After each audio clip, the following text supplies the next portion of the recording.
Então, muito boa noite. Boa Informo a noite. todos os participantes que esta aula será gravada e postada posteriormente no ambiente Moodle e nos canais do cursinho, tá?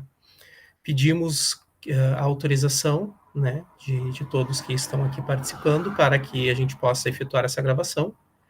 E caso alguém se oponha, pode se manifestar a partir de agora. Nenhuma oposição? Muito bem. Agradeço a compreensão de todos, a participação de todos nessa aula. E vamos iniciar, então, este nosso momento de aprendizagem. Gostaria de me apresentar. Sou o professor Eric, tenho licenciatura em História, tenho licenciatura em Geografia e tenho pós-graduação em Educação Especial e Inclusiva.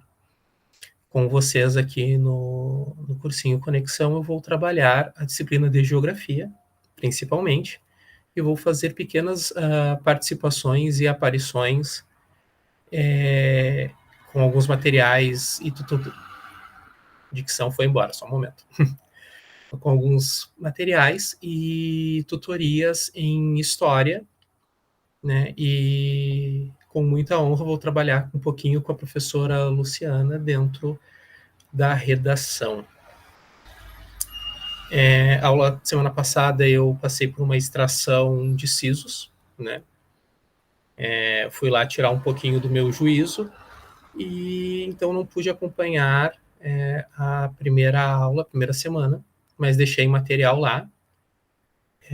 Aline, eu não sei se tu conseguiu acessar esse material que está no Moodle, ou se tu conseguiu dar uma olhada. Ainda não consegui, professor Eric, pelo seguinte, porque eu estou começando a me organizar, né, com a Uhum. questão das aulas, né? Eu trabalho numa escola infantil, numa municipal aqui de Tramandaí, e eu chego de noite em casa e eu estou me organizando para acompanhar as aulas, poder estudar para o Uhum. cursinho, né? Mas Certo, eu vou acessar sim, professor. certo.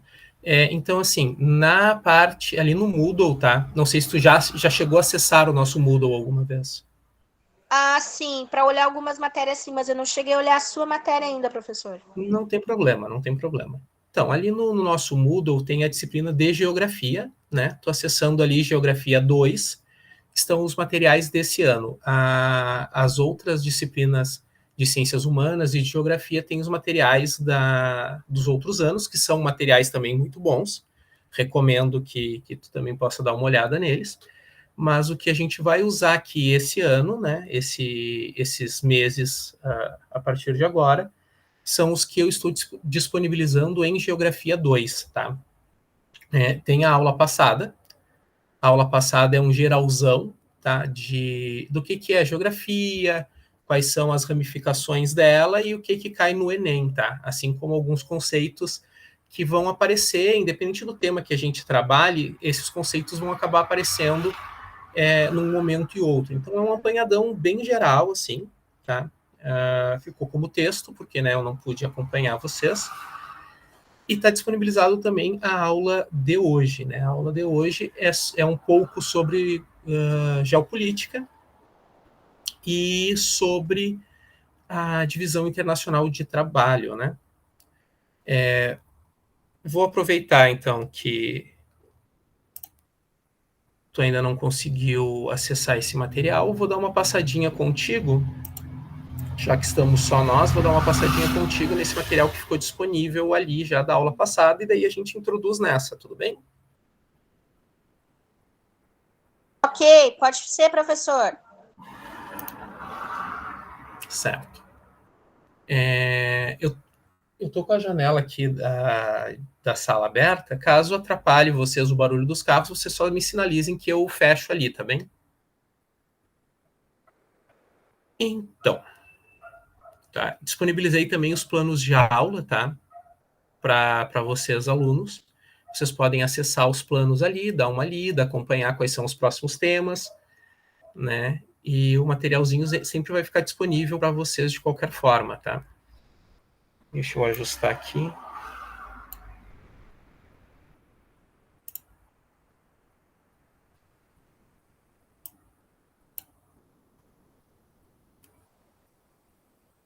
Vocês visualizam bem o material?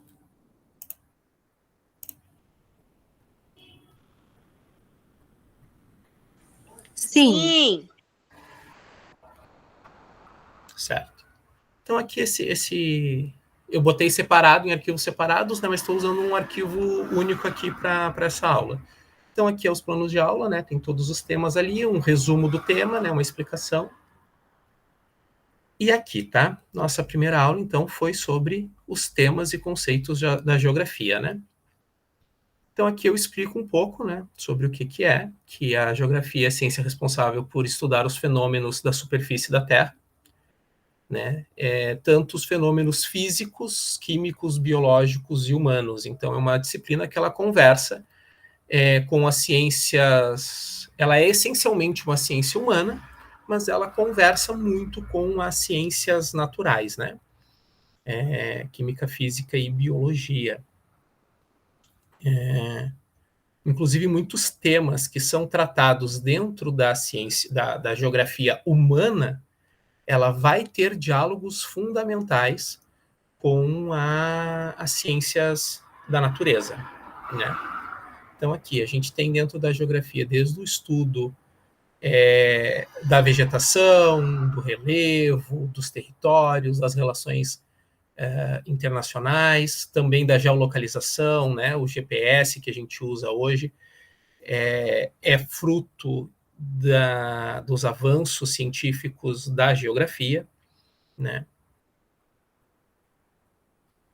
E aí a gente tem, então, diferentes subgrupos e diferentes perspectivas de análise, né? A geografia física, então, é aquilo que estuda a estrutura do planeta independente das pessoas, né? Esse independente das pessoas é porque essa estrutura ela já existe antes da gente modificar, né? Mas também a geografia estuda os resultados, a geografia física, né? Estuda os resultados da ação humana nesse ambiente que já existe. Se eu estiver falando muito rápido, se eu estiver passando muita informação, qualquer dúvida, vocês podem me sinalizar, tá? Que eu dou uma paradinha. Tranquilo, professor. Pode tocar no teu ritmo, professor. Tá bem. Então, na geografia física, a gente tem ali os estudos das esferas, né? Da atmosfera, que é a camada de gases, né? O ar, a litosfera, que é a camada sólida, né? Do solo para baixo ali, toda a parte de rochas, né? De minérios, as montanhas, o relevo, né? Toda essa estrutura. A hidrosfera, que é a porção de água do planeta, né? Que ali a gente tem os lagos, os mares, os oceanos, né? Tudo que for corpo de água, a gente conta aqui na hidrosfera.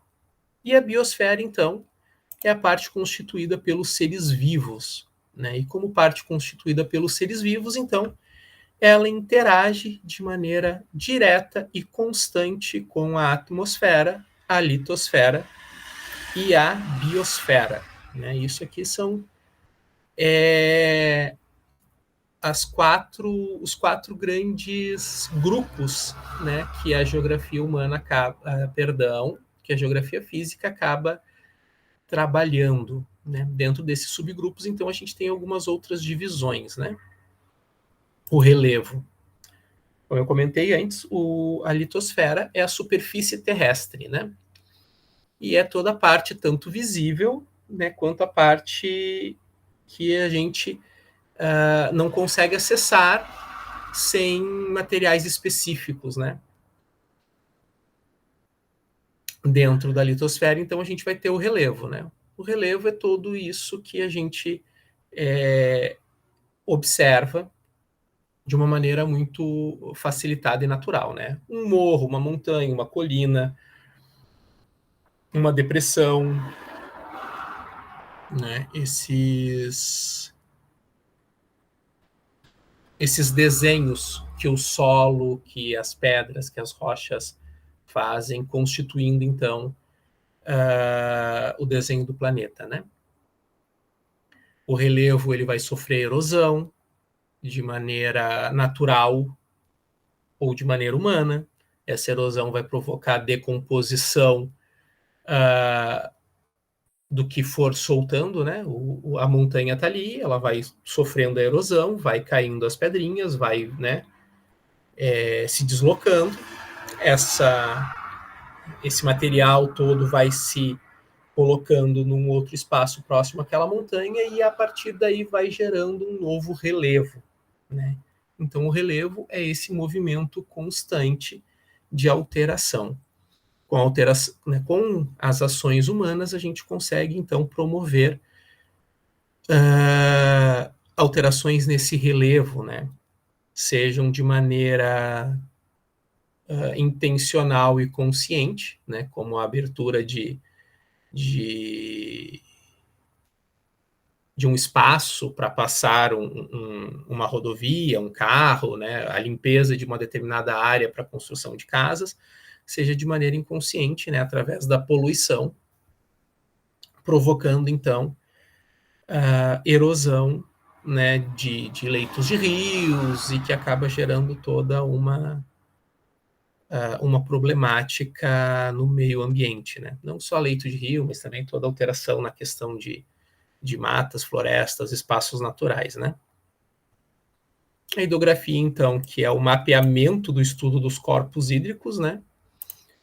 Enquanto a hidrosfera é os corpos por si só, a hidrografia é o estudo cartográfico, né? O mapear, o entender, o conhecer, o fazer uso, né? O entender as possibilidades de uso e fazer uso destes corpos de água. E aí é toda essa questão da hidrosfera, só que aplicada aos interesses de compreensão e de uso que a humanidade necessita desses corpos de água, né? O clima. O clima ele está localizado na atmosfera, né? A diferença entre clima e tempo é que o clima ele é algo mais constante de uma determinada região, né? Ele é mais amplo, ele é maior e ele é mais constante. O tempo é algo mais rápido, né? O tempo é algo que pode mudar várias vezes no mesmo dia. O clima ele não muda. Por mais que, por exemplo, no Rio Grande do Sul nós tenhamos um clima que permite termos 4 estações bem diferentes, né? A nossa primavera é diferente do nosso verão, que é diferente do nosso outono, que é diferente do nosso inverno, que é diferente da nossa primavera. Alguns lugares do país e alguns lugares do mundo chegam a ter apenas duas estações, né? Uma mais quente e chuvosa, ou mais quente e seca, e outra mais fria e chuvosa, ou mais fria e seca. No Rio Grande do Sul, a gente tem um clima que permite 4 estações. Mas ainda assim, ele é mais estável porque a gente sabe o que esperar, né? Em determinado mês, em determinada época do ano, a gente sabe esperar. Vai chover mais, vai chover menos. Né? O normal é que seja mais quente, o normal é que seja mais frio. Então, a gente tem uma estabilidade na expectativa. Né? Isso é o clima. O tempo não, o tempo ele é mais relativo, né? É aquela coisa gostosa que a gente tem aqui no Rio Grande do Sul, de acordar de manhã cedo, num inverno terrível, com os dedos dos pés congelados, mesmo tendo dormido com 3 meias, sai todo encasacado, meio-dia a gente está com vontade de andar de regata, de short na rua, porque tá um calorão imenso. Né? Isso é o tempo, isso não é o clima.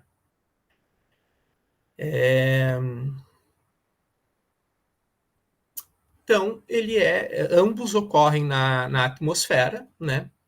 Por consequência de ações da própria atmosfera, mas também, né, quando a gente se refere à umidade do ar, a gente tem um avanço da hidrosfera nisso, a gente tem a vegetação afetando, né? A gente vai dar uma olhada, muito provavelmente para agosto, na questão das ilhas de calor e na questão de alterações climáticas por conta da urbanização e da industrialização. Então, a gente tem o clima, por mais que ele seja próprio da atmosfera, ele também é afetado pelas estruturas em torno dessa região, desse espaço geográfico onde o clima acontece, né? O relevo afeta, a vegetação afeta, a forma com que as pessoas agem no meio ambiente afeta toda essa questão do clima. E, por fim, a gente tem, então, a vegetação. Vegetação, ela é o conjunto das plantas de determinadas regiões, né? E ela ocorre de acordo também com o espaço, né, geográfico. Ela é influenciada, ela influencia o clima, mas é influenciada também pelo clima, né, onde a gente vai ter ali, em determinados lugares, uma vegetação de deserto, né? O clima é super seco, super quente. Todo o relevo muitas vezes é rochoso ou arenoso. E ainda assim a gente tem uma vegetação rasteira, a gente tem suculentas, né, os cactos, a gente tem uma estrutura vegetal adaptada e própria para esse local árido. Do outro lado, a gente pode ter grandes florestas, né? Inclusive na mesma linha, se a gente for olhar latitude e longitude, a gente pode ter na mesma linha que em determinado lugar ocorre um deserto, no outro lugar ocorre uma grande floresta. E essa floresta ali, ela vai então provocar alterações no clima, e ela foi ocorrida de acordo com alterações também no clima, né? E também, consequentemente, ela é alterada, e ela se altera de acordo com o relevo também, né? Com o solo, com as possibilidades de alimentação para essas plantas.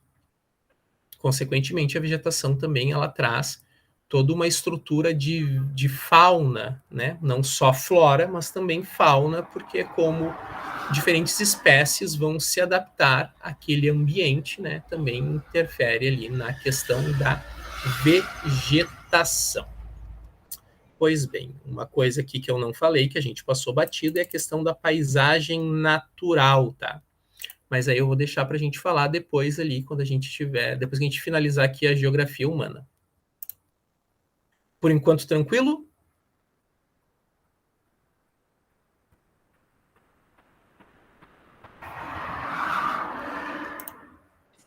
Sim, escutando. Tá bom. Certo.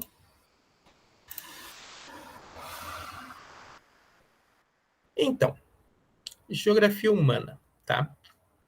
Ela estuda, então, as nossas ações dentro do espaço, né? Tudo aquilo que a gente faz dentro das dinâmicas, não vou repetir, espaciais, né? Dentro é a compreensão da geografia das ações humanas, né? De como é que a gente interage com todo o ambiente à nossa volta, né? Então, a gente tem ali geografia econômica, mas tem geografia populacional, geografia cultural, geografia urbana, né? Geopolítica, e todas essas dinâmicas de população, de trabalho. Dentro de alguns conceitos, a gente tem o espaço geográfico, né? E esse espaço geográfico, ele é um dos principais conceitos da geografia. E basicamente o seu principal objetivo de estudo, né? Ele visa compreender, então, todo o sistema de ações e objetos pelos quais a gente interage entre si e com o mundo, né? Neste momento, nós estamos vivenciando um espaço geográfico que não é físico, estamos cada um em uma cidade, mas estamos interagindo através de um sistema de ações e de objetos. Estamos usando a internet, estamos usando computadores ou celulares, estamos dialogando sobre geografia, estamos em um mesmo espaço geográfico, né?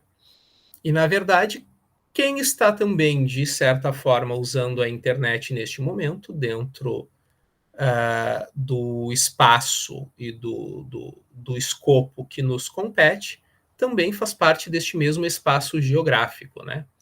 Porque também faz uso e também tem acesso às mesmas ferramentas e ações, por mais que não esteja compartilhando este momento conosco.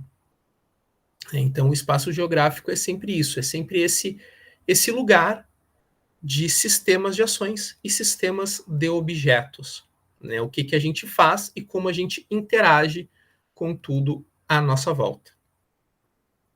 Dentro do espaço geográfico, a gente tem um conceito que é o conceito de território. O conceito mais clássico e mais fácil de entender o que é território é quando a gente pensa num país, num município, num estado. Tem o território definido, tem os limites, tem as fronteiras. Isso é um território, né? O que é constituído o território? Pelas fronteiras? Não. As fronteiras delimitam o território, mas o território em si é um espaço geográfico, um espaço de terra, que apresenta uma força política, uma força sociocultural, uma força econômica que lidera este espaço. Tá? Por exemplo, o país, o Brasil é né, apresenta um território. Este território ele é controlado pelo Estado brasileiro. Então, a gente tem uma força política, administrativa, econômica, que comanda este território. Tá? Se a gente for subdividir o território brasileiro, a gente pode dividir esse território por questões de estados, né? Onde cada estado tem a sua força política que controla esse território menor dentro do território maior. Mas a gente pode dividir o território também por uma perspectiva cultural, né? Por exemplo, não sei se ainda se usa, mas eu ouvi algumas vezes que Novo Hamburgo era o território do rap, né? O Novo Hamburgo era o território do hip hop. Isso é um conceito geográfico válido para compreender um espaço determinado, onde determinada cultura apresenta força social. Né? É o espaço, é o momento, é o lugar onde o hip hop, o rap acontece. Né? Nós temos o território do carnaval, né? O território dos carnavalescos, em diversas cidades onde há carnaval de rua, carnaval de escola de samba, né? Nós temos territórios culturais e artísticos aos montes, mas esse conceito também serve para fazer análises de situações mais delicadas da nossa sociedade, né? Como, por exemplo, o território do crime organizado, o território do tráfico, né? Então, o conceito de território é isso, é um espaço determinado que é controlado por uma força, que essa força pode ser política econômica, institucionalizada, ou pode ser uma força sociocultural não institucionalizada. Nós temos aqui também o conceito de região, né? Região, então, é uma subdivisão do território. Essa subdivisão ela ocorre de acordo com análises de quem está dividindo essa região, tá? Por exemplo, as regiões do Brasil são divididas pelo IBGE. Essas divisões elas não são feitas naturalmente. Alguém olhou para o mapa, olhou para questões de território, de relevo, de vegetação, de cultura, questões econômicas, observou isso e fez essa divisão, então, de acordo com o que entendia a partir de pesquisa, de ciência, de produção de conhecimento, como faria mais sentido para o estudo geográfico, para as análises das dinâmicas do país, essa divisão, né? Então, aqui, pelo IBGE, a gente tem o Norte, o Nordeste, o Centro-Oeste, o Sudeste e o Sul, né? As regiões que a gente tem de acordo com o IBGE. Esse recorte, repito, participa de questões culturais entre os estados, né? E questões econômicas entre os estados. Além de tudo que eu já tinha comentado, que faz parte da geografia física. Essa percepção é uma percepção que pode ser questionada. Milton Santos, por exemplo, é um geógrafo que, considerando todas as mesmas estruturas do IBGE, ele faz uma divisão diferente. Ele coloca a região sul e a região sudeste como uma única região, e essa única região ele chama de região concentrada. Por quê? Porque ele entende que as diferenças culturais entre o sul e o sudeste, elas são tão pequenas que a proximidade socioeconômica das duas regiões é o suficiente para que elas sejam uma só. Então, a região, ela é sempre uma visão de quem estuda essa região. É definido ali quais são os pontos que vão ser iguais e quais pontos que vão ser diferentes para que as regiões sejam diferenciadas ou unificadas. Considerando isso, então, a gente pode ter várias leituras, né? E se a gente for pegar pela regionalização do país, a gente vai ter uma infinidade de leituras diferentes, por mais que a do IBGE seja a mais forte e a mais usada para leituras em geral, porque é a que se é que se usa na política administrativa do país, então faz sentido que ela seja constantemente a mais usada cientificamente também, mas isso não quer dizer que ela seja a única, né? Ou que região seja uma visão única que vai ocorrer sempre da mesma forma. Não, isso, né, estudando o mesmo lugar, o mesmo espaço geográfico, a gente pode ter regionalizações diferentes. Conceito de lugar, tá? O conceito de lugar é uma questão da experiência individual da vida humana. Ele é o teu espaço geográfico, o teu território, aquilo que te compete, né? Ele perpassa pelos valores afetivos, valores de identidade, a forma com que a gente lida com o ambiente em torno da gente, como a gente lida com o nosso espaço geográfico, como a gente interage com o nosso território.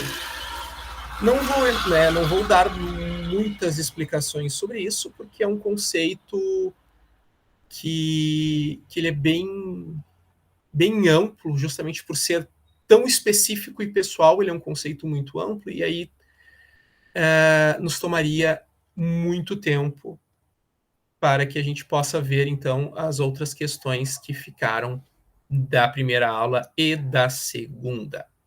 Mas, basicamente, é isso, né? O lugar é aquilo, exatamente aquilo que a gente diz, né? É aquilo que diz a música do Arlindo Cruz, eu acho. O meu lugar...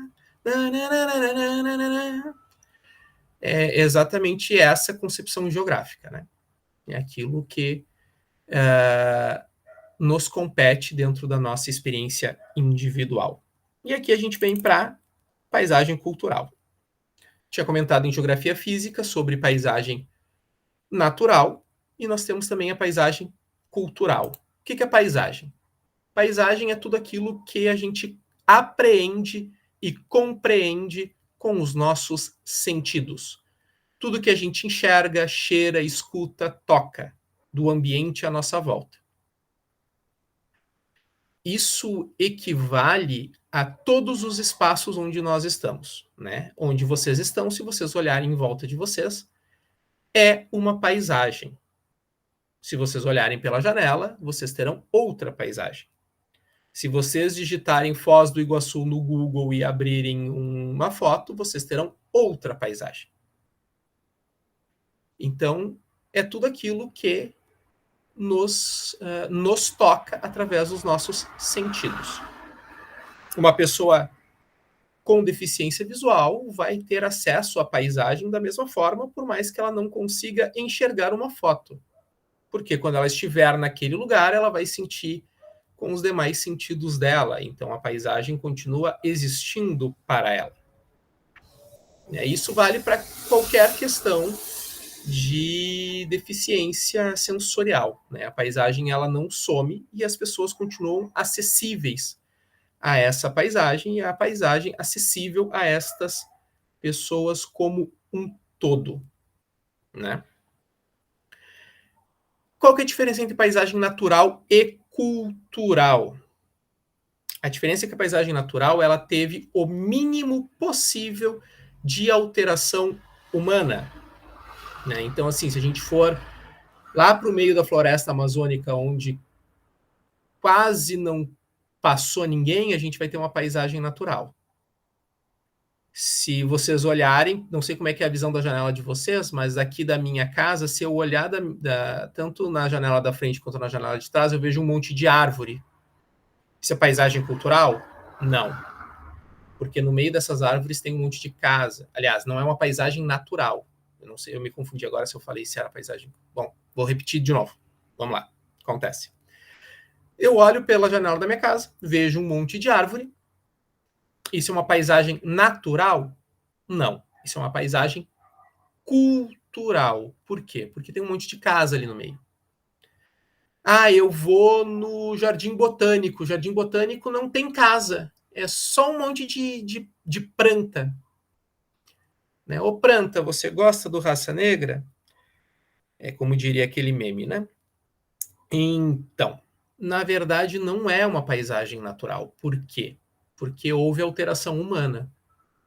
Mesmo que a gente faça essa alteração com outras plantas, com outros vegetais, com outras estruturas naturais, termos afetado isto com espaços, com ações, perdão, termos afetado essa natureza com ações humanas, passa a ser uma paisagem cultural, ou seja, uma paisagem que foi construída, que foi alterada, que foi, querendo ou não, pensada, tá? E aí depois aqui os assuntos que mais caem, né? Na geografia, no Enem, tanto na prova de ciências humanas quanto de ciências da natureza, né? O que mais costuma cair aqui é em ordem alfabética, tá? Cartografia, mapa, climatologia, clima, demografia e população, geografia agrária, geologia e geomorfologia, tá? Geografia eu não expliquei o que era demografia e população, perdão. É o estudo justamente da população, seja essa população dentro de uma cidade, seja ali os movimentos sociais que essa população faz, né? Tanto em números quanto tanto em quantidades quanto em qualidades, tá? Então ali a questão de IDH, né, que é o Índice de Desenvolvimento Humano, entra nesta questão também. A geografia agrária, então, que a gente vai ter o estudo de como é que as dinâmicas da agropecuária se dão dentro da nossa atual conjuntura, né? E aí a gente vai ali desde territórios de agricultura familiar até a logística do agronegócio, né? Geologia e geomorfologia, que é o estudo das rochas, das pedras, do relevo, de como é que se constitui esse relevo, de quais são os minerais que constituem isto. Geopolítica e globalização, né, que é justamente a forma com que os países interagem entre si. Isto inclui o tema que a gente vai dar uma lidinha nas próximas aulas, né? A gente vai bater um pouco em cima sobre geopolítica nas próximas aulas, com subtemas. Hidrografia, que eu já dei uma explicadinha lá em cima sobre o que é. Industrialização, que é o crescimento da indústria e como esse crescimento altera o cenário, né, o espaço geográfico. E aí, como eu comentei, a questão das ilhas de calor, a questão das dinâmicas sociais, as dinâmicas de trabalho, as migrações, que ela conversa com demografia e população, mas ela se dá principalmente na questão dos movimentos das pessoas dentro e fora dos seus municípios, dos seus estados e dos seus países, né? A migração ela não é estanque entre países, ela pode se dar apenas entre cidades. Questões ambientais, né? E esse ano eu acho, sinceramente, que pode cair bastante coisa sobre isso, por conta das alterações que nós tivemos, né? Algumas questões de incêndios, de políticas públicas, a forma com que essas políticas estão ocorrendo atualmente em cenário global e cenário nacional, né, as pressões da ONU sobre isso, conversa um pouco sobre as questões de saúde, então eu acho que esse é um tópico que pode aparecer bastante este ano. Setores da economia, né, que daí a gente vai ter uma longa conversa também nas próximas aulas sobre isso, né? Como é que se desenrola, como é que ocorrem as dinâmicas econômicas, a divisão internacional do trabalho, as divisões internas de atividades, né? E a urbanização ali, que também, conversando com a industrialização, é esse momento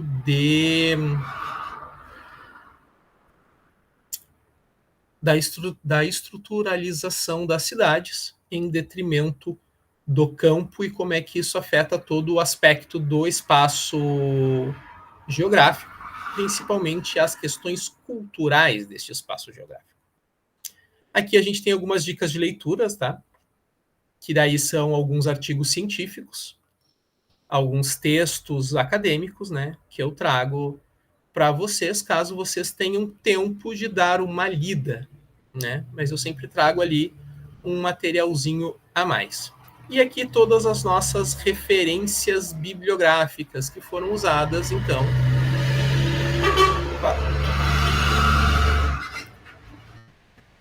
Perdão a buzinadinha. Aqui as nossas referências bibliográficas, então, que foram usadas para constituir este nosso lindo textinho, tá? Fica disponível também para vocês essas referências bibliográficas para vocês poderem fazer o acompanhamento da discussão de uma maneira mais aprofundada. Eu vou interromper aqui rapidinho essa apresentação e vou iniciar a apresentação, então, do nosso slide desta aula. E temos 9 minutos. Se vocês puderem ficar um pouquinho a mais, aí eu acredito que em questão de 20 minutos, a partir de agora, eu consigo explicar a divisão internacional de trabalho.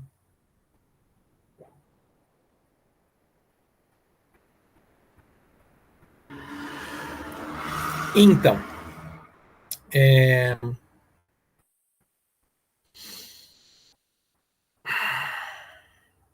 divisão internacional do trabalho, né, era a temática que eu tinha separado para hoje.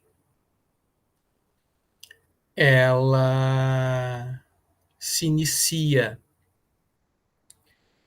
dentro da percepção da geopolítica, que a gente vai ver nas próximas aulas. E gente segue, né, tendo todo o material disponível, tanto em texto quanto em saúde. Obrigada. Segue tanto em texto quanto os slides disponíveis para acesso. Deixa eu só descobrir aqui como é que eu faço isso aqui ficar em tela cheia para vocês. Estou me sentindo meus professores da graduação.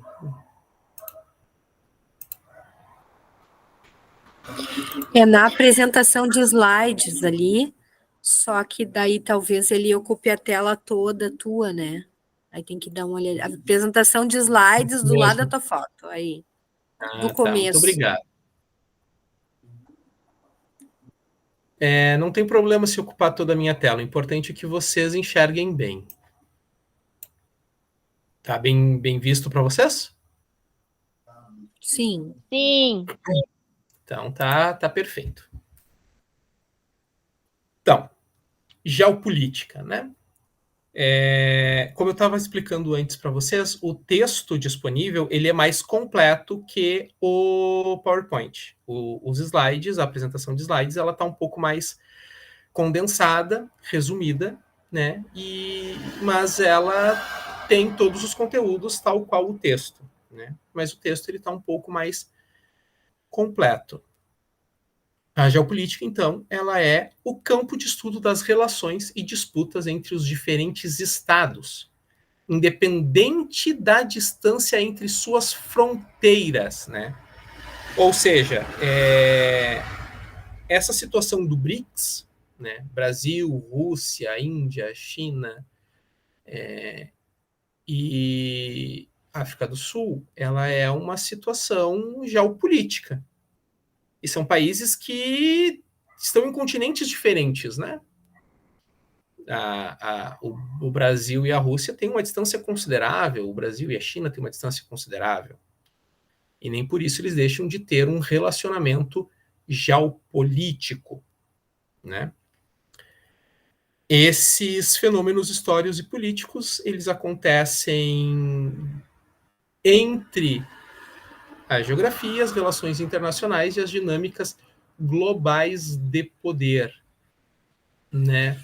Porque é justamente este debate, né, sobre como é que os países interagem entre si, né? A situação da ONU, a existência da ONU, da Organização das Nações Unidas, ela é um reflexo geopolítico, né? E a geopolítica ela sempre ocorreu, ela não é um movimento, um fenômeno recente, ela é um fenômeno que sempre ocorreu, porque os países sempre interagiram entre si, né? Mas ela se consolida da forma que a gente conhece hoje, de maneira mais recente, e a gente vai dar uma olhadinha no porquê. A divisão internacional de trabalho, então, que é o nosso foco hoje.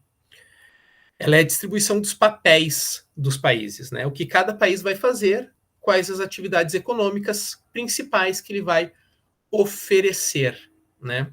É uma divisão produtiva internacional.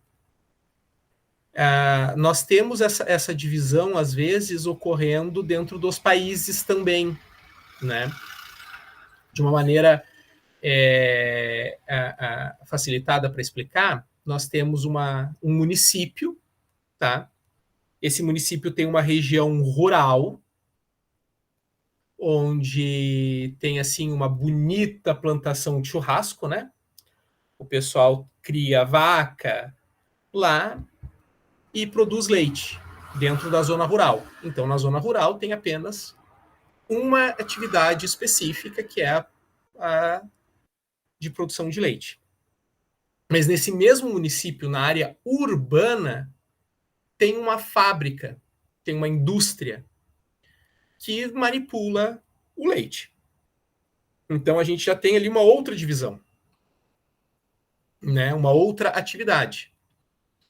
Enquanto o mesmo município produz na zona rural uma atividade de setor primário, que é agropecuária, o gado leiteiro, a gente tem no mesmo município, na parte urbana, o setor secundário da economia, que é a indústria e a manufatura desse leite.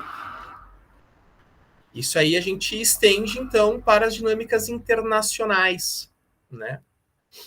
Quando a gente costuma ouvir que determinado país é o celeiro do mundo, né? Ou seja, a gente já entende que esse país, a função dele é produzir primariamente produtos vindos do campo. Enquanto outros países, né? O determinado país ali é um expoente da tecnologia. Então a gente sabe que dentro das dinâmicas da DIT, né, da Divisão Internacional do Trabalho, aquele país é focado justamente na produção de tecnologia. Isso gera, né, diversas questões econômicas, divisões econômicas. Afinal de contas, produtos vindos do campo, eles são mais baratos que produtos tecnológicos, né? E quando a gente tem uma dinâmica internacional de venda e compra disso, a gente tem, então, uma hierarquização econômica entre os países. Né? A DIT ela tem 3 fases, né? Que não são assim tão bonitinhas e tão estanques quanto a gente costuma observar, né? Historicamente as coisas vão acontecendo aos poucos, sucessivamente, mas para fins de compreensão nós temos então 3 fases. Né? A primeira fase é a colonização. Quando os portugueses chegaram no Brasil, trouxeram as suas necessidades de determinadas matérias-primas. Né? Chegaram aqui buscando pau-brasil, buscando outras especiarias, né? Que na verdade eles estavam indo para a Índia buscar isso, mas a passada no Brasil também incorpora esta questão das especiarias. Em determinado momento eles plantaram café, eles plantaram açúcar e tiraram daqui então as matérias-primas e levavam para Portugal para manufaturar essas matérias-primas que aqui eles extraíam, né?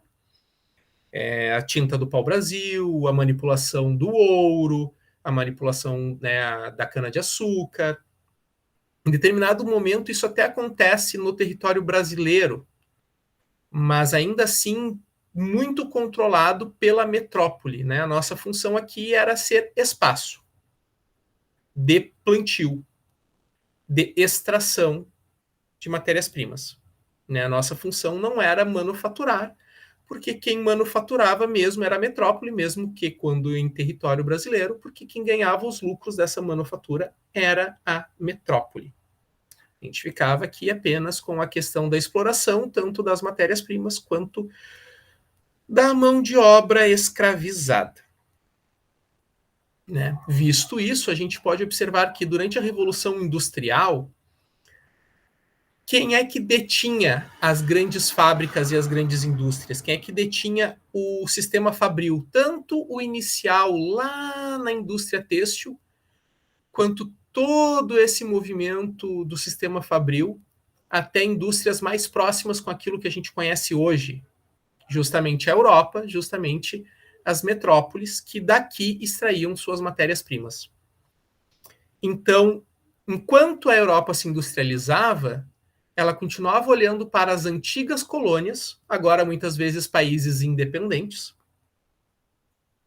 como quem poderia buscar, né, como lugares onde esses países europeus poderiam buscar suas matérias-primas e sua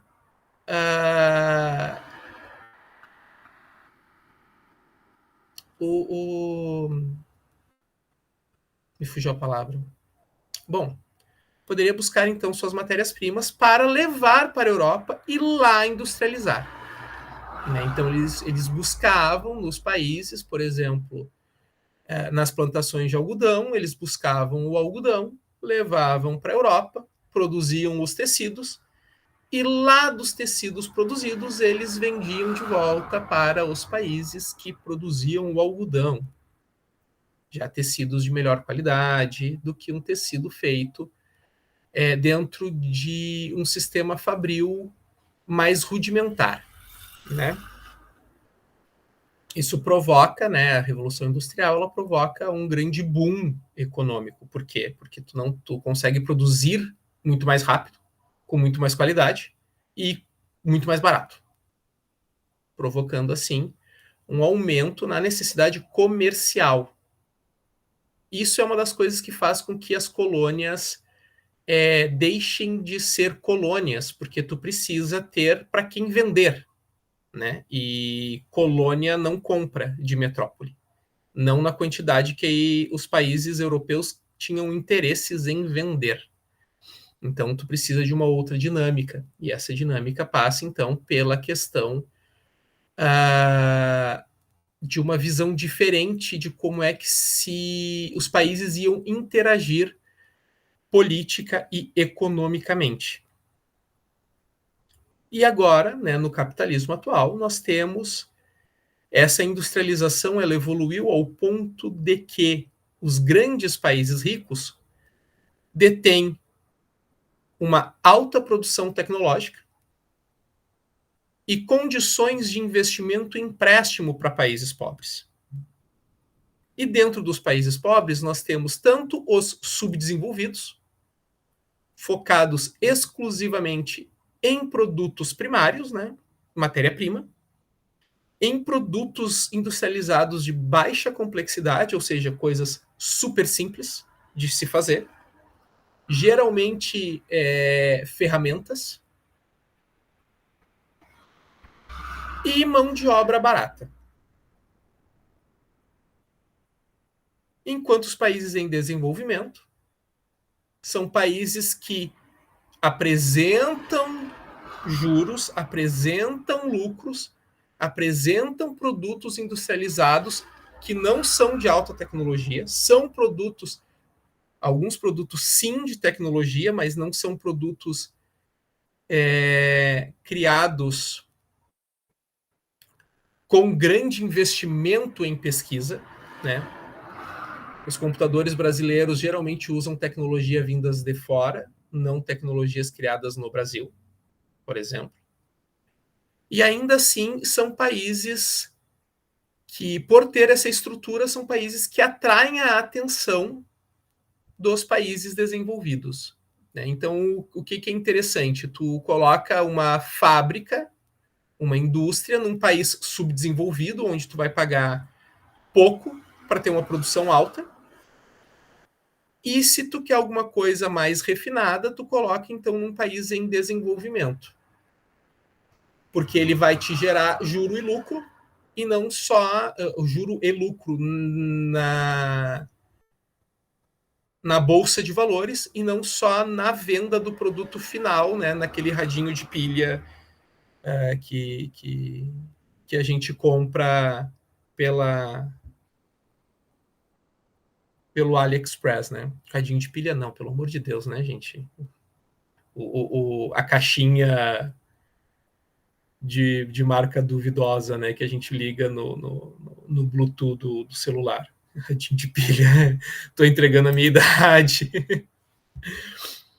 Tá, as implicações atuais da DIT. Então,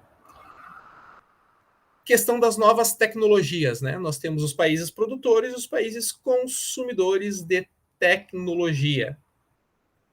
Como eu comentei com vocês, nós, Brasil, somos um país consumidor de tecnologia. A gente produz computadores aqui, mas não produz a tecnologia para esses computadores. A gente não constrói cientificamente esta tecnologia. Tanto que, para muita gente, foi balela durante a situação da Covid que a gente tivesse tantas pesquisas focadas nas vacinas. Porque não é uma uma coisa que se acredita que o Brasil seja capaz de fazer. Pesquisa em tecnologia, avanços científicos. A gente espera isso geralmente de países produtores de alta tecnologia. Estados Unidos, Japão, né?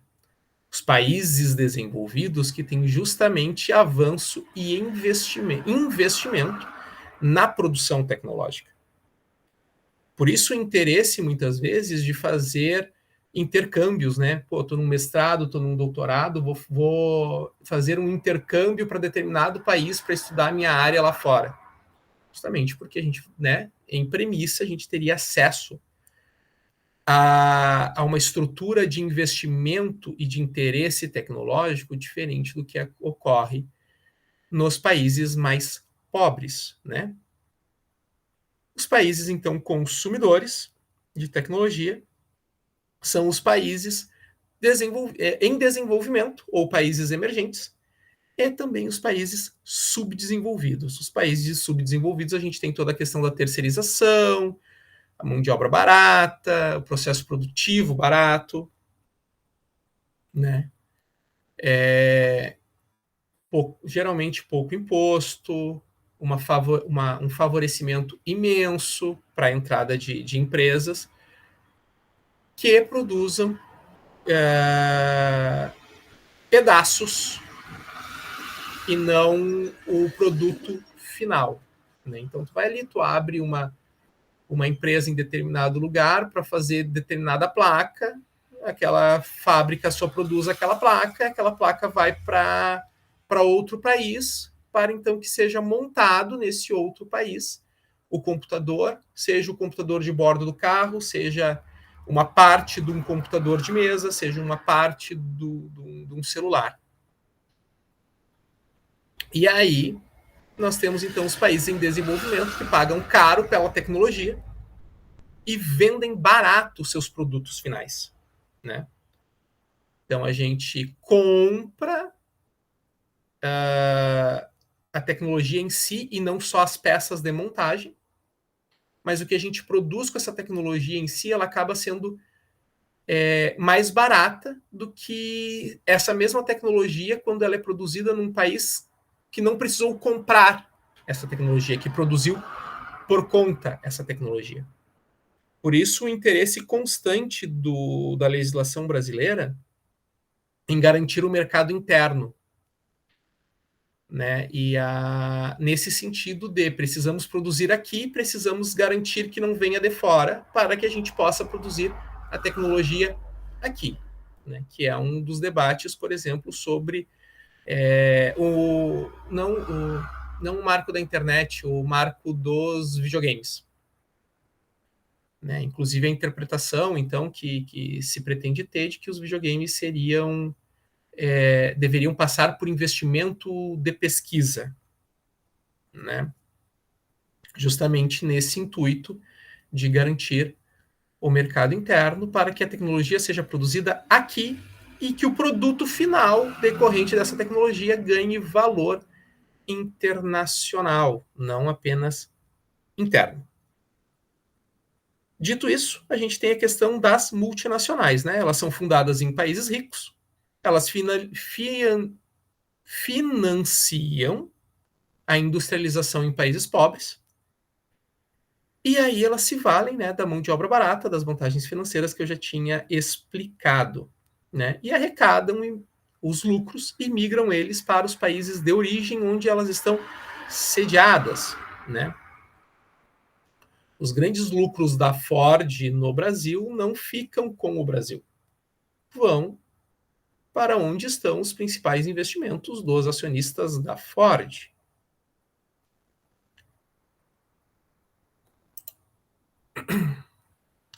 Fenômenos afins dentro do conceito da Divisão Internacional de Trabalho e dentro da estrutura da geopolítica. Nosso primeiro ponto, então, é a globalização.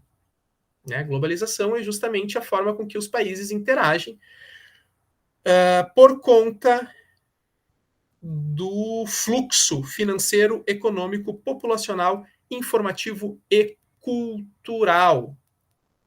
A globalização é o fluxo em si, os caminhos, né, o momento andarilho dessas questões. Não necessariamente as decisões políticas, né, na geopolítica, a gente tem decisões político-econômicas afetando isso. A globalização ela é só o fluxo disso. Né? Então, se a gente hoje come comida japonesa, mesmo que a gente tenha alterado, né, o sushi e botado o cream cheese pra caramba em tudo, porque há muitos anos nós, brasileiros, temos uma relação abusiva com a comida, né? Nós transformamos um hambúrguer de McDonald's em um X tudo. Né? Isso acontece por conta da globalização. A internet, ela permite a globalização. A gente consegue acessar pela Netflix filmes espanhóis e argentinos que a gente não teria acesso de outra forma. E também tem a questão do fluxo econômico e financeiro, né, que se dá junto deste processo. Isso tudo faz influência político-econômica e faz alterações socioculturais nos países. Né? E esse fluxo é permitido justamente pela estrutura que permitiu a divisão internacional do trabalho como a gente conhece. Por quê? Porque se a gente tem a globalização trazendo um fluxo informativo e populacional, isso permite que a gente faça que esse fluxo também ocorra com os produtos e serviços, que é aquilo que eu expliquei. Eu vou para um determinado país, eu monto lá uma fábrica que vai construir uma placa só, específica, só que não é nesse país que essa placa vai ser usada para constituir o meu produto final. Essa placa vai vir, né, através de todo um sistema de logística para um país onde vai ser montado este produto final. Isso a gente tem com celulares, com os videogames, com os computadores, a gente tem com os carros. Né? Muitas vezes os carros têm peças vindas de vários lugares. E dependendo da peça que for, vários outros componentes dessa peça vieram de outros lugares. E a gente vai escalonando isso e subdividindo isso nessa estrutura, então, da divisão internacional do trabalho, que é facilitada pela nossa globalização. A Revolução Industrial, que eu dei uma comentadinha antes, né? Ela altera as mecânicas de emprego com novas técnicas e novos maquinários, né? A gente tem, então, uma maior velocidade de produção, uma maior qualidade, empregando menos pessoas, mas com mais mão de obra especializada. Antigamente, para fazer um sapato, a gente precisava de um sapateiro. Né? Hoje em dia, a gente precisa de uma máquina para fazer. E aí a gente produz 3.000 sapatos. Antigamente, a gente levava 3 meses com 3.000 sapateiros para fazer 3.000 sapatos. Hoje a gente faz em horas, por conta da Revolução Industrial, por conta da forma com que a Revolução Industrial alterou o nosso meio de produção, consequentemente, a nossa forma de encarar o trabalho, o emprego, as funções humanas dentro do sistema produtivo. Os setores da economia que eu comentei rapidamente para vocês ali é como a economia é percebida de maneira a dividi-la por atividades, né? Ou seja, primeiro setor responsável pela produção agropecuária e exploração de recursos naturais. Esse é o primeiro setor. Então a gente vai ter as minas, vai ter as plantações, vai ter a criação de animais, esse é o primeiro setor, tá? Setor secundário: produção industrial, construção civil, produção de energia. Né? Construção civil, ela produz um produto, que é a casa. Né? Sistema fabril, a produção industrial, ela produz um produto, o computador, o celular, o carro, a máquina de lavar. Né? Então, tudo aquilo que a gente compra é produzido pelo setor secundário. Mas quem é que vende isso para a gente? É o setor terciário. O setor terciário é comércio e prestação de serviço. Então, se a gente vai numa loja, a gente está indo no setor terciário para comprar um produto produzido pelo setor secundário com matéria-prima do setor primário. A escalinha. Peguei o metal na mina, setor primário. Trabalhei esse metal até transformar numa geladeira, setor secundário. Comprei a geladeira no comércio, setor terciário. E prestação de serviço. Escola, saúde, segurança, isso tudo é prestação de serviço, né? Regionalização econômica do mundo, isso passa um pouquinho pela questão da geopolítica e também da divisão internacional do trabalho, né? Por quê? Porque tem todas as questões políticas e econômicas envolvidas nessa dinâmica. A teoria dos mundos, né, ela já caiu, não é mais usada, mas a gente ainda usa muito no senso comum isso. O Brasil é um país de terceiro mundo. O que significa isso? Durante a Guerra Fria, o primeiro mundo eram os países capitalistas, o segundo mundo eram os países socialistas, né, de economia planificada, então União Soviética e todo mundo que era alinhado à União Soviética, e o terceiro mundo eram os países com menor expressividade político-econômica, né? Isso significa que não estavam alinhados ao interesse do primeiro ou do segundo mundo? Não. Significa que não tinham força, expressividade para isso. O Brasil, durante a Guerra Fria, por muito tempo foi afinado e alinhado com os Estados Unidos, que era um país de primeiro mundo. Por que nós éramos terceiro mundo? Porque a gente não tinha força política para entrar no conflito, né? Nem força política, nem força econômica para entrar no conflito da Guerra Fria de forma que fôssemos relevantes para aquele cenário geopolítico atual. E agora a gente tem a regionalização norte e sul, que divide os países, então, em ricos e pobres, desenvolvidos e não desenvolvidos. Por que norte e sul? Porque a massiva maioria dos países desenvolvidos estão na Europa e na América do Norte, enquanto o restante são países subdesenvolvidos. Professor, mas vamos dar uma olhadinha aqui. Professor, mas no mapa ali da regionalização norte-sul, a Austrália ela está constando como azul, assim como os Estados Unidos. Sim, ela é exceção da regra. Ela é uma das exceções que quebra o fato do norte não ser norte. Mas como a massiva maioria dos países estão no norte, isso ajuda a gente a lembrar. Quem são os países desenvolvidos? Quem são os países ricos? Os países do norte. Mas há alguns países da Oceania. E quem são os países pobres? Os países pobres são os países do sul. Os países os países subdesenvolvidos e os países em desenvolvimento, que são os países que eu comentei com vocês antes ali, falando sobre a divisão de países produtores de tecnologia, que são os países desenvolvidos, e os países consumidores de tecnologia, que são os países subdesenvolvidos e emergentes.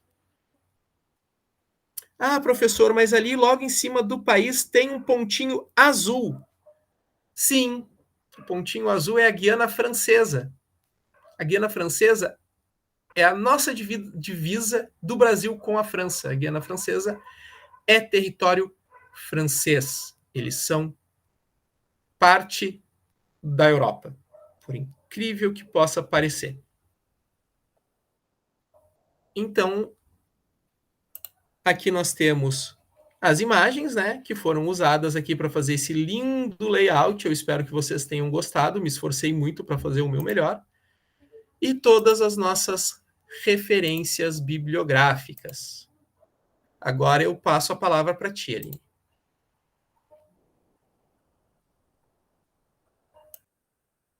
Assim, ó, boa noite, professor.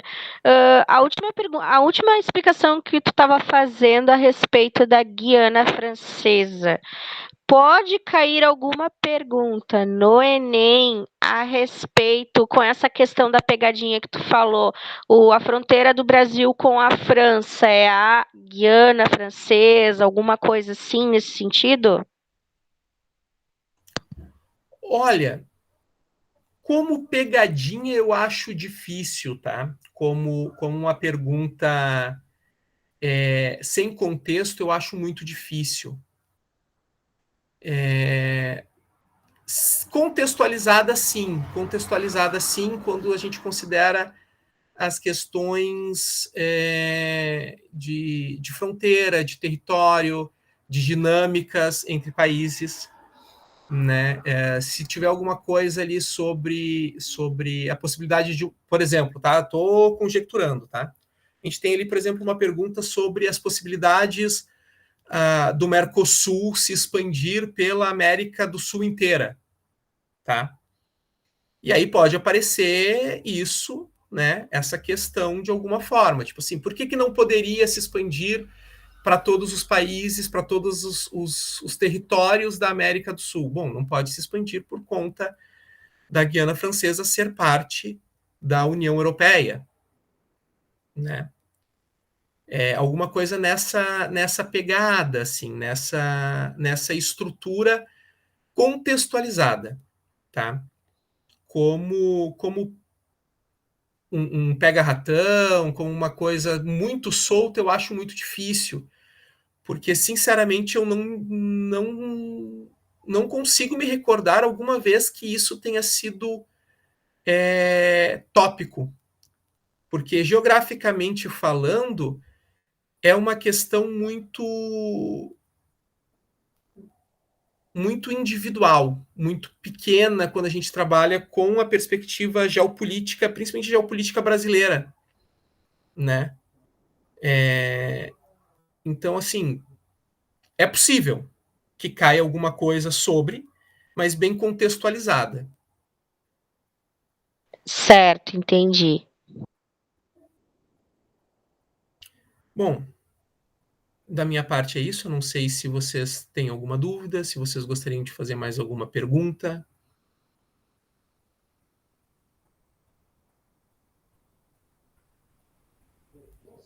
A aula estava muito boa, professor. Muito boa mesmo. Muito obrigado, Aline. Eu peço desculpas por ter sido um pouco corrido, porque daí eu já quis aproveitar para a gente ver aquela primeira aula que ficou para trás, justamente, né, caso tu venha pegar o material, tu já tem uma noção, fica mais fácil de tu conseguir te apropriar, né? Não fica tão solto assim, né?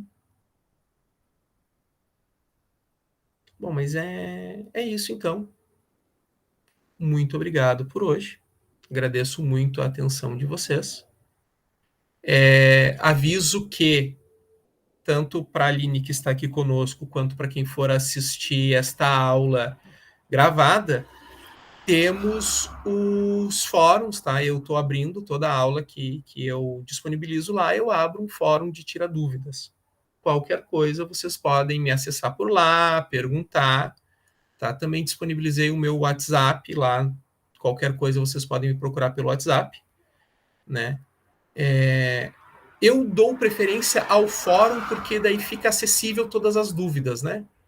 Se alguém tiver uma dúvida que já foi esclarecida, ali pelo fórum ela consegue acesso mais fácil para fazer essa leitura, né? Para entender qual era a dúvida do colega, para entender se é a mesma dúvida. Eu acredito que a troca de informações entre colegas seja muito benéfica para isso. Então, assim, eu sugeriria a vocês, se possível, usarem os fóruns para as dúvidas. Mas eu estou completamente disponível no meu WhatsApp, só entrar em contato.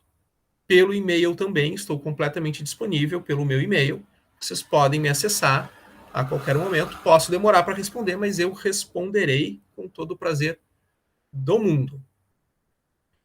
Muito obrigado novamente pela atenção de todos, inclusive de quem não pôde comparecer e está nos assistindo até agora pela gravação. aqui eu me despeço. Até a próxima aula. Boa noite. Pode encerrar a gravação. Estou encerrando aqui.